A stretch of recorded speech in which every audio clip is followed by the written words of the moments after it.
A lot has been happening since the last video. We've got the roof going on, we've got the timber frame going up, we've got the bricklayers starting. Let's take a look. So one of the things you may notice is that this scaffold has gone up. That's been completed. The first timber frame has gone up, and we're starting with plot 3 down this end and working our way along back to plot 1. Just because there was a bit more room down this end and most of the materials were down that end, it just made sense to start at the clear end first, get all this sort of sorted out, organised, and then down that end we've now cleared that end of the site, which I'll show you shortly. So yeah, the first frame's gone up. Took the guys sort of 2.5 days to do that. We had to wait for the crash deck to be put in so then we could do the roof safely. But apart from that, everything went plain sailing. We just had one wall which was 100mm wrong side of the line. Not my fault, but easily done. I'm sure many bricklayers out there have done it. Very easy to rectify. It was just a cupboard wall. It didn't matter whether it stayed there or not. So we were going to leave the wall there. We told the timber frame company just to put the stud wall on top, but they've gone the 100mm the wrong line and put it where it's supposed to be on the plan. So we'll either move the timber frame or we'll move the wall, one or the other. Just a minor thing to rectify, but these little things happen. It's my job to make sure that everything's right going forward. What's else been happening? We've got loads of materials coming onto site now, so the site is getting quite tight. We had a roof tile delivery last week, sort of 20 odd packs of roof tiles. We've got all the bricks over there that we've moved and stacked in a nice organised heap. Because we're limited on space now, that plot 2 scaffold's gone up. It's quite tight for the forklift to get in and out. So, you know, you've really got to start thinking about where you're going to position materials so that, you know, ideally we only move them once. We don't have to keep moving around the site 2 or 3 times. You know, every time you're picking bricks up, sometimes the bands can get a bit weak, the polythene can get a bit weak, and you're more likely going to get packs dropping over, and we just try and mitigate that where we can. So, as you can see, the timber frame's all completed. It's just ready for sign off now. All the internal walls are in, all the trusses are finished. Just got the crash deck to clear up. That's going to move next door into plot 2. Got a little bit down that end. Just got a bit of tidying up to do. Then we can start doing the first fix electrics and plumbing. They're due to start later on next week. We're going to give the brickies a sort of week to get going, just while we make sure that all the sockets are in the right place. We've got underfloor heating going in here, so there's no radiators to figure out where they're going. Just hot and cold really. We're going on gas combi boiler because gas is coming to the end where you can build them into new build properties. But while it's still here, it still makes sense to use it. It is a lot cheaper than using air source heat pumps, which we had to use on our last property that we built. But for now, we made a change on this one, went back to gas, had it installed, and yeah, we're going to stick with a combi boiler on this one. Just quite efficient with the underfloor heating once it's done because of the amount of insulation that goes into the floor. Now the bricklayers are coming in tomorrow, so tomorrow's Monday. They came in on Friday and just started loading out, just so they can get a good start tomorrow morning. We've got a couple of packs of cement, 20 tonne of really good quality building sand. This stuff's like quite nice. It's not too fine, not too coarse. As we're building in the summer here, if you use a sand that's too fine, it will just crumble to dust.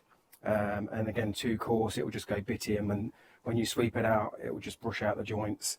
But this is quite good stuff. Comes over from near Lincoln.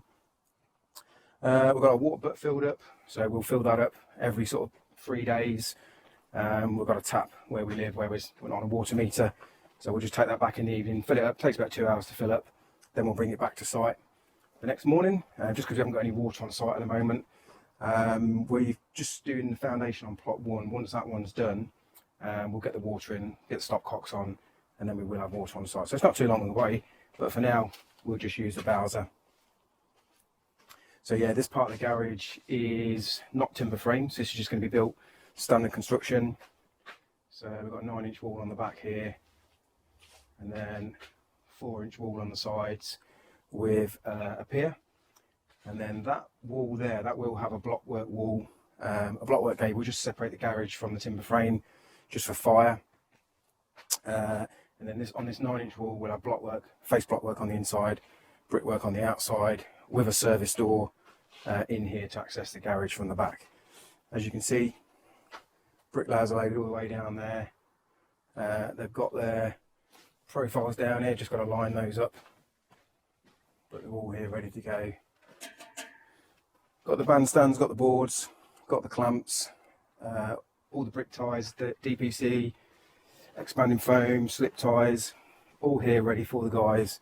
Obviously, being a bricklayer, I know what these guys need, and we try and make their job as easy as we can. But being multi-trade, it also means that I know what the roofers want, what the chippies want, what the plasterers want, you know, where they want the materials, how many materials they want. I just know how they like to work, and my sons have learnt that from myself as well. And that's why people like to work for us, because we're very well organised. We're always thinking ahead. We're working as if we're doing the job, not just, well, it's not my job, so I don't care. And we keep our sites really, really tidy. So you can see around here, like, everything's pretty tidy and organised, nice and safe, nice and clean. Just makes it a nice place to come to work, and, you know, ultimately people earn more money because they can get on and work nice and safe. So one of the next big jobs we had done this week was the roof. So the chipper's finished all the trusses, got all that done. Had some good weather really, to be honest. It's been nice and sunny. Had a little bit of rain, but not too much, but it sort of rains at night time here where we live. All the roof is felt and battened, and they've put the tiles on there, which is the loading. So we need to get some weight on there just to compress the frame, make sure it's all nice and solid. And you can see that's all done. This was done on Thursday and Friday while I was out visiting one of my mentees. Just checking up on one of their sites. So there's more videos. If you want to see some of the mentees that I teach doing this stuff, there's plenty of videos on my channel. Go and take a look at them. Some of those guys are making anything from, you know, 2, 3, 4, 500,000 pounds up to Mike, who's just going to make 2.8 million pound on his first deal, and he's not even building it out. So that video is on there if you guys want to go and watch that. And yeah, all the roof's done. And then once we've got the brickwork up, which should take around about 2 weeks, there's a 2-in-1 gang coming on here. So that'll take about 2 weeks, 2.5 weeks to lay all this lot. And then once they're finished, the roofers will come back in, completely finish the roof. We'll then put the guttering on and the downpipes. We like to get those on straight away. There's nothing worse than, you know, new brickwork, and then it chucks it down in rain and all the stains come down the brickwork. So we do like to get our guttering and downpipes on as soon as possible. So it's nice and tidy. Now, one of the things you might be wondering is, if I'm a bricklayer, why am I not laying the bricks on this site? Well, you know, I'm a developer, so it pays me to pay other people to do the work and just manage the project. I mean, you will see me jumping on the tools sometimes. You will even see me laying some bricks sometimes. On these 3 foundations, you know, I was on there laying the splash. So I like to make sure it's set out correctly, nice and level, nice and square, so that then the bricklayers can take over after that. But it's not good use of my time trying to do everything. You know, I was taught by my mentor to leverage, and that's pretty much how I got away from working, you know, 100-hour work weeks, being on the tools, trading my time for money, to becoming a developer, which ultimately gives me far more money, far more time, far more freedom, which are my highest values. But it allows me to do the things I want to do, you know, while the work still gets done. So I've got a really good gang of bricklayers on here. Don't need to worry about their work, tip-top work. And yeah, just let them get on with it, let them do what they want to do. That's what they get paid for. Everyone's happy. So on to plot 2 now. As you can see, scaffold is up all the way around. That's all been done. We've got all the sole plates on, all the damp-proof courses on. Just got to put that bit of wood back on there and fix that into place. But yeah, this one's all done. All the slurry on the floor. I know some of you guys don't slurry the block and beam, but we prefer to do it. That's the way I've always done it. Just lock all the blocks in nice and solid, fill in all the gaps so that there's no drafts coming up through the floor, even though you've got polythene and insulation on there. I just feel it's good practice just to do that, just to make it nice and solid. Plot 1. This was set out on Friday while I wasn't here. This is the beauty of property development. Things get done while you're not here. You know, while you're doing other things, other people can be doing the work. Obviously it's important that you get the right people. So we've just put this drainage run in here and that one down there. So by having it all set out, we can put all the string lines, measure off, make sure all our pipes are in the right place. This one we've done differently. We've actually lowered the pipes at this end of the site. They're going to go under the raft, so this time it'll be a bit easier putting all the cages in, making sure they're all in, all the ground's level. It's just going to be a lot easier. Last time on plot 3, we just had a bit of jiggering around, just trying to cut some of the steel cages around some of the pipes because they came out the raft a little bit high.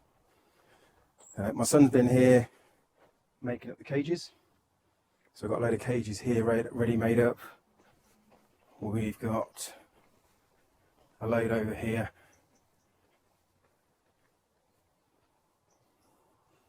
So there's the rest of our cages. There's all the steel mesh for the floor. So once we get this raft done,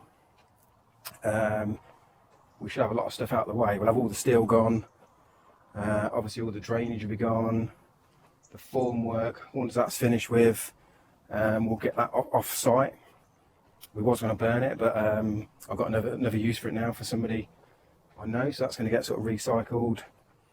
And then all this stone is going to get used because it's got quite a lot of ground to make up.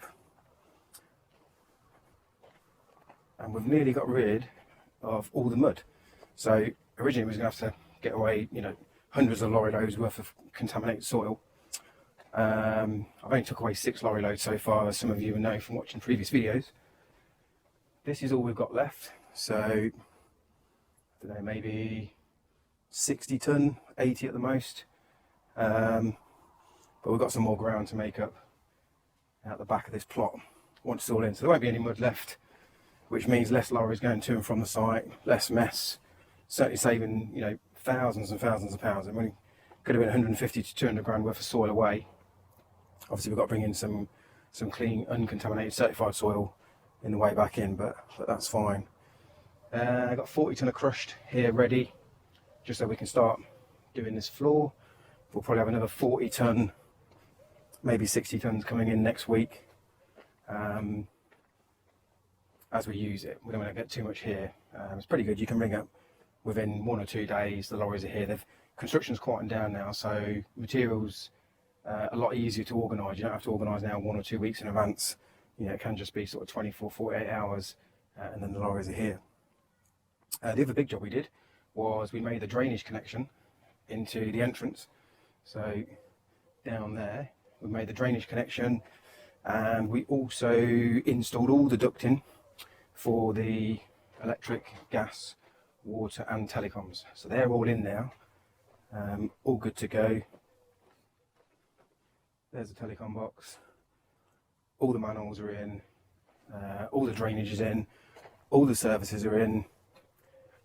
And again, you know, we do things a bit differently to some developers. We like to put all of our groundworks in and all of our ducting in as we go, just so we can backfill. The ground's got time to settle. Everything goes nice and solid. We can stone up everywhere, so that we haven't got to keep digging holes. Some developers like to build all the structures, like build all the shells, get all the scaffold down. Then they'll have loads of trenches open while they're putting in all the drainage and all the services. But of course, then you've got trades trying to work on the inside, and all of a sudden you can have lots of vans. Once trades start working inside the properties, you get a lot more vehicles on site.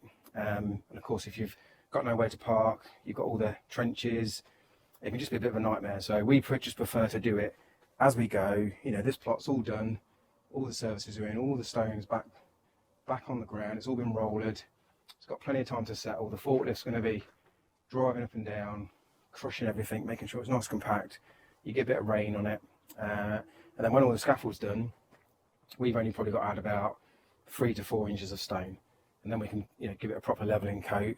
It goes over all the mess, like all the cement that the bricklayers drop, any mess from the roof tiles, and then it leaves a real nice clean surface for us to work on before we tarmac or gravel or block pave, whatever we decide to do. So I hope you've enjoyed the update. I'll do another one in a week or so when we get down the other raft. Once we get down there, I'll show you a bit more footage on that. If you like this video, make sure you subscribe, like and share. Put any comments in the below, what you want to see us do videos on. If it's anything specific, we've just done one on the timber frame. There is one also on the raft, how we build a raft. But if you want to see a video on anything specific, let me know in the comments below. Really appreciate your support, and we'll see you on the next video very soon.